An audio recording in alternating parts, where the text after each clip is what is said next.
Welcome to another episode of Talkin' Ball with Pat Leonard. We have Brandon Jacobs, the two-time Super Bowl winning Giants running back, on the show today to talk about the Dexter Lawrence celebrity softball game, Malik Nabers, Saquon Barkley, Daniel Jones, the modern NFL, and much more. Stay tuned for that. Also, want to tell our fans that Wednesday, May 15th, 8 p.m., we are going to have a special Talkin' Ball live episode on the YouTube channel at PL on NFL to discuss the NFL's unveiling of the full 2024 regular season schedule, and we will break that down with you. BetOnline is your number one source for all your summer sports this season, from MLB, golf, NBA, and NHL playoff stats. All the latest stats, news, and scores available to follow your favorite teams. Get the latest odds and lines, including the latest team matchups, player props, and odds on just about every sport out there. Head to the website today or use your mobile device to get in on the action. BetOnline, where the game starts. And now to our interview with Brandon Jacobs. A special guest, two-time Giants Super Bowl champion running back, Brandon Jacobs, in the house. Brandon, how's it going? Thanks for joining us. It's going, man. I can't complain. Things are great. In the gym, getting a little pump in, a little lift in. You know it. I got to do it though, man. It's my daily routine. I got to make sure I get a few minutes in each day. Probably could still take a few carries up the hole into the end zone, right? I think with the way they out there tackling and the way the game is going, I probably can. I think I can get out there and give a series or two. No doubt. No doubt about it. All right, so we're here to talk about the Dexter Lawrence celebrity softball game at Clover Stadium in Pomona, New York. Saturday, May 18th. Parking lot opens at noon. Gates open 2:30. Landon Collins used to carry the torch. This year, it's going to be Team Dexter Lawrence against Team Brandon Jacobs. Brandon, why do so many Giants players, past and present, love this event so much, gravitate to it, and actually show up for it? Well, I'll tell you this, man. A lot of us are in different areas, in different cities all over the country, some in different countries. So guys show up and get a chance to see everybody in one shot. Everybody's there for a couple hours, man, and it's great. I love going and seeing my teammates. Because we don't see each other much, so that's one positive to go. You got a chance to mingle and talk with the current guys and kind of see what's on their minds, and kind of give us an idea of what type of season we're going to have by just seeing the way they conduct themselves. Oh, that's very interesting. You're kind of doing a little bit of unofficial scouting for yourself, huh? On the Absolutely. franchise. Absolutely. Really interesting. What do you look for? What kind of traits in guys or how they behave shows you that something's right? Maturity. A lot of guys the team is fairly young. So look for maturity, just seeing how they talk and what their goals are, just how they handle one another as a teammates. Let's say if Dexter Lawrence had this team and only 10 guys showed up. Well, we're going to know right away that this team is about to get blew out every game next week because they're not together.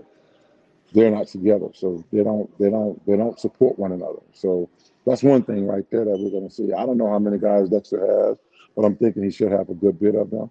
Landon used to get a lot of guys to come out. This is our first year doing it with Dexter.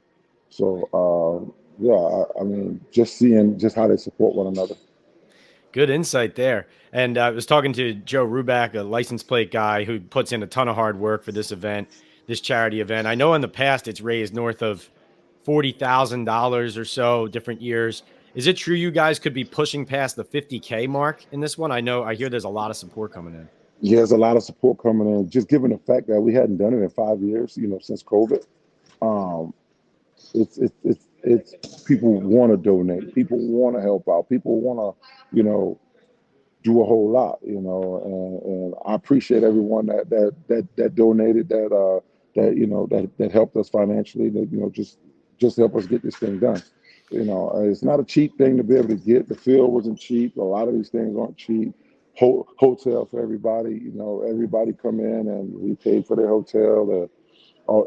Car services from the airport, and that stuff isn't cheap. So, wow. It's a big time thing, man, and we're trying to get it to grow even bigger. So that 5 year break we had after COVID, it's definitely helping us out financially because people that donated before hadn't had a chance to donate and help in 5 years. So now they're getting a chance to donate and help out. I do remember how terrific that first Landon event was, that first game.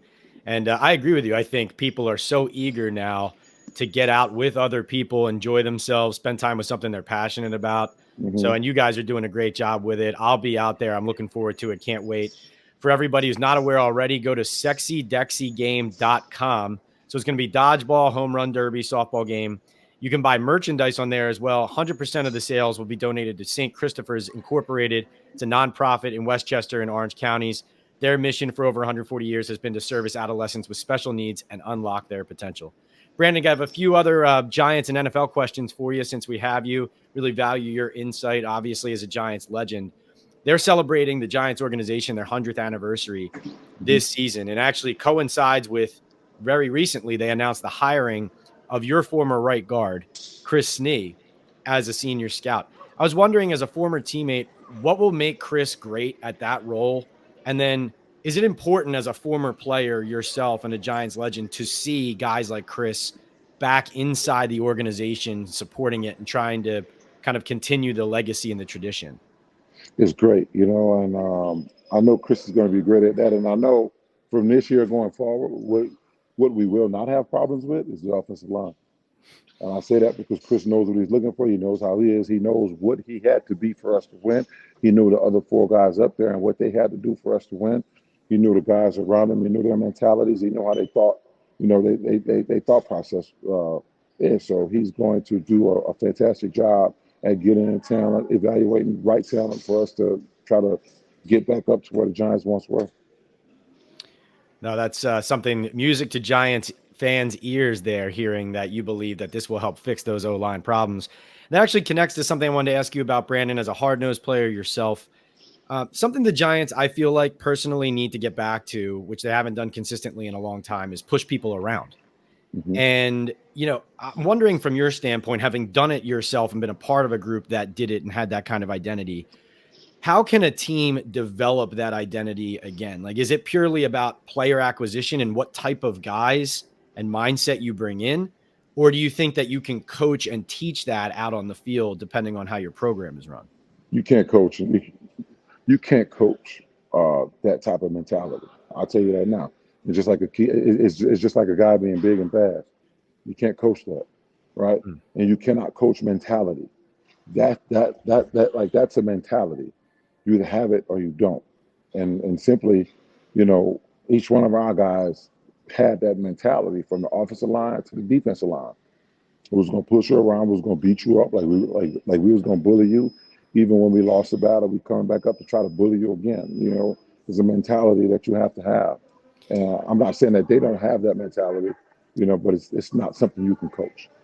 Did did having hard practices help develop that too?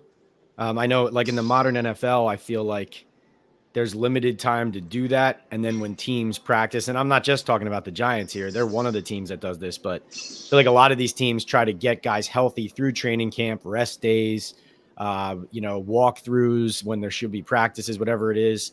And they're limited when they can put guys in pads. Do you think that has any impact on teams as well? Or you think, regardless of I, how you practice it, you can do it when you get on the field? Regardless of how you practice, this is your livelihood, and this is what you were put here to do. It's your purpose.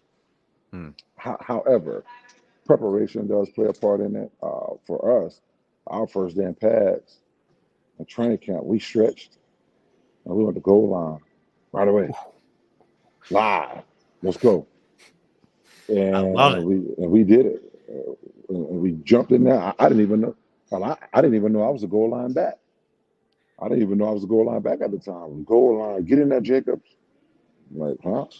And then we did it, man. It was live, and that's the way we practice twice a day. We had full pads, and then we had helmet and shoulder pads, which is uppers. So we got after it. Even in uppers, like we got after it, and we did that for 3 weeks in Albany.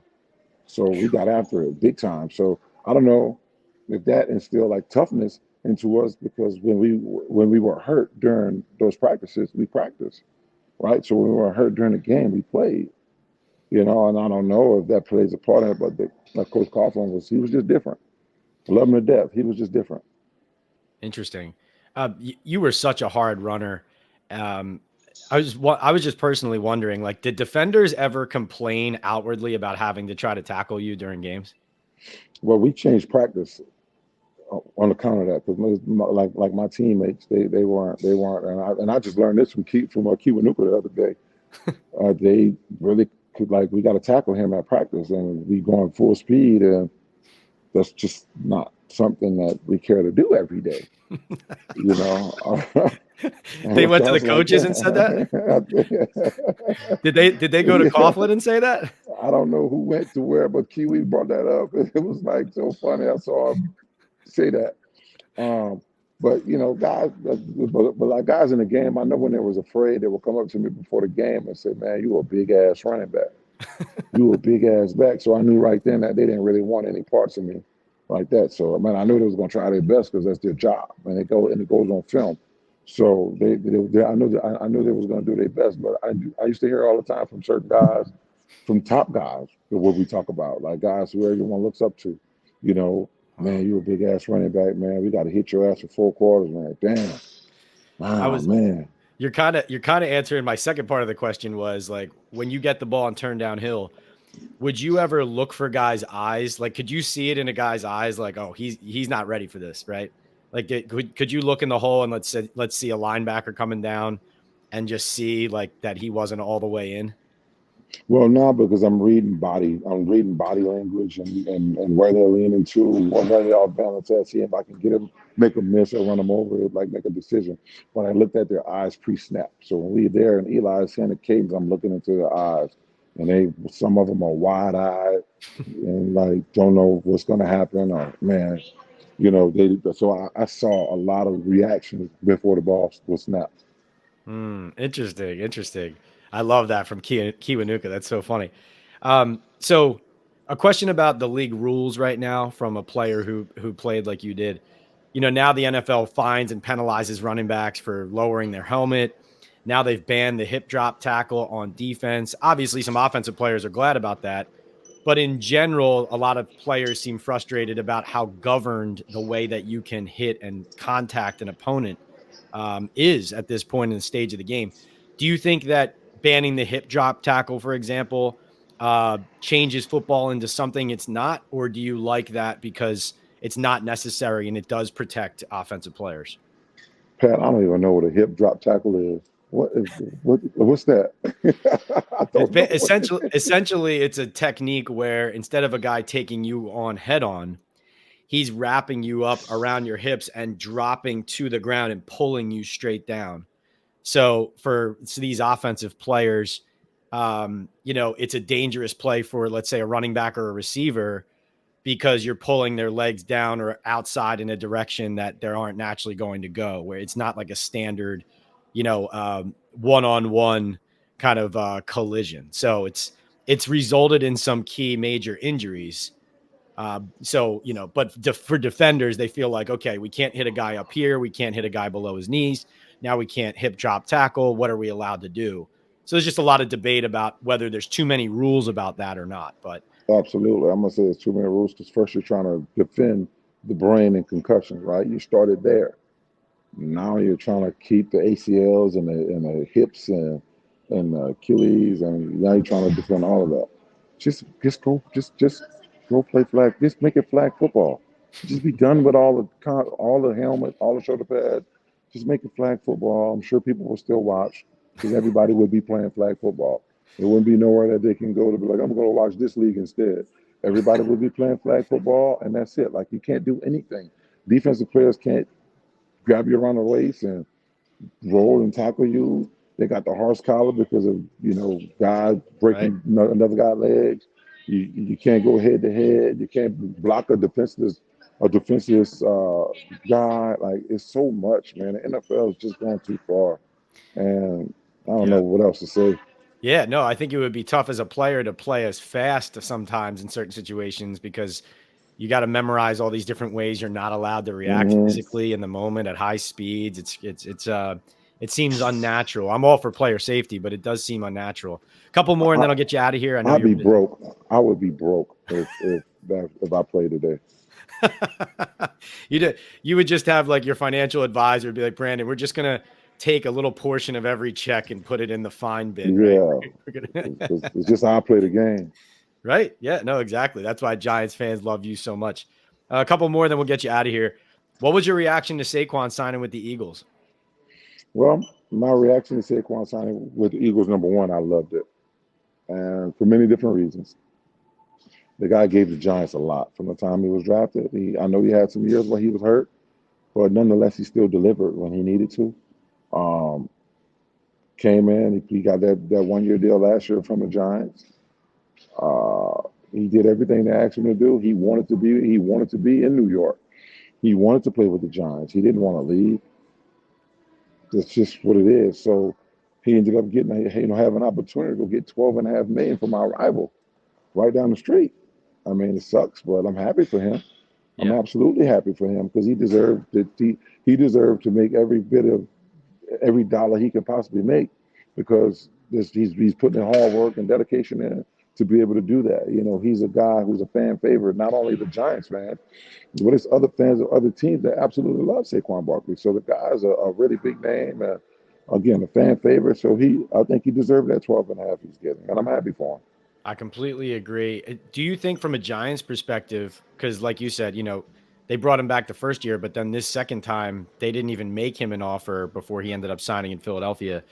Do you think it will pay off that Joe Shane lets his face of the franchise star running back go in order to exchange him for what the Giants believe is a star wide receiver?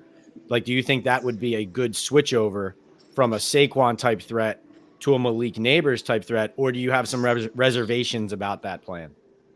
I definitely have some reservations about that plan, and I love Malik Nabers. I'm from Louisiana. I've been watching the guy for the last couple of years at LSU. I'm a big time fan. He's my favorite player. Was my favorite player in college football, and now he's going to be my favorite player in the NFL. I absolutely love Malik Nabers, a guy who can catch the ball in space, run the hitch. He's big, strong body who has acceleration, make a player miss, break tackles, everything. He's going to be everything he needs to be for the New York Giants.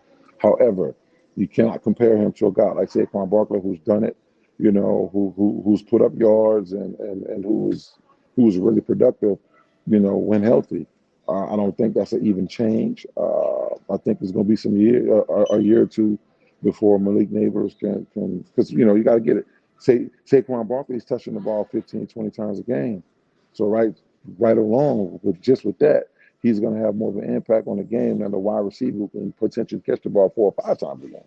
Right. So it's not the same. That actually leads me into one of my last questions. You were a 4th-round pick in 2005 out of Southern Illinois, and it took you really until year 3 to become the guy with Tiki Barber already there. But then you come right in, back-to-back 1,000-yard seasons, Super Bowl. Nowadays, though, as we were just talking about with Nabers, a lot of players get put in the position at skill positions where the team needs them to produce immediately. Coaches and GMs' jobs are on the line. There's not as much time to let a guy develop. Do you think that's an unfair expectation of some of these young players? Like, did it benefit you Yeah. that you kind of, gradually got to that point to be the guy? Or do you think if you had that opportunity as a rookie, you would have run with it just like some other players have? No, I actually would have fought against it when I was a rookie. I wasn't ready. And I Mm, always say, hats off to a lot of those guys like Adrian Peterson, guys like that had the chance to walk in. Chris Johnson. Now these guys are first round pick, obviously, but guys like that, the Derrick Henrys of the world that could just walk in and they was able to play and be productive right away. Shout out to those guys. I just don't think that back then in 2005, I don't think that's something getting drafted in the 4th round what I'd have been ready for. They gave me a role, and my role was short yardage and goal line. I did that role to the best of my ability. I tried not to let the team down and playing that role. I don't think I would have been ready to be able to take on that whole load. very interesting. Thank you for that insight. 2 quick more. Can Daniel Jones do it this season with the team around him, or do you think the kind of the deck is stacked against this being an explosive season? Well, number one, with Daniel Jones right now, they're already writing him off. People are already writing him off. So they're going into the season with the first mistake he makes, they'll be like, "See, I told you he's not the guy." Right? I still trust and believe in Daniel Jones. He has a great threat in Malik Nabers out there. He got a lot of guys to get the ball to. We got a really good, highly talented receivers room this year. Now, what happens as far as the offensive line is concerned, that's another thing. But I'm also tired of placing the blame on the offensive line. Every year we're talking about the offensive line and how much better they got to get in order for us to be successful. Well, absolutely. We know that. However, this is who we have, and we can't continue to point the finger at them every single time. So, I think our defense is pretty good. I think they play really good in some games, like down the stretch last year and the year before. I think our team is young enough. If we can stay out the way of that injury bug, I think we'll be okay. Very interesting. What are you up to nowadays, Brandon? I work out. I got just make sure my kids are straight. I'm not really doing too much of nothing. My oldest son just committed to Clemson to go over there play the O line. So he got one more year left of high school. Yeah, thank you, man. He has one more year left of high school, and he'll be going to Clemson in January to start his bowl preparation and all of that stuff. Then, so he's been doing really well. I got my youngest son Quinn, who I held out last year. He had knee surgery. I'm gonna hold him out again this year. So, man, my life is just strictly about my kids, man. That's just about it. I respect that. Thanks for your time. Again, everybody, this is the Dexter Lawrence Celebrity Softball Game at Clover Stadium in Pomona, New York, Saturday, May 18th. Parking lot opens at noon. Gates open at 2:30 p.m. SexyDexyGame.com is going to be Team Lawrence versus Team Jacobs. He is the one and only Brandon Jacobs, two-time Super Bowl winning running back for the Giants. Brandon, thank you so much for carving out some time for us today on Talking Ball. No problem. Thanks for having me. All right. Take care. All right. Thanks again to Brandon Jacobs. We are sponsored by Bet Online, also by Estate 98 Coffee. It's an Essencia Day Cafe from El Salvador that dates back to 1798. I drink it all the time when I'm doing Talking Ball. It takes 3 seconds to make an iced coffee.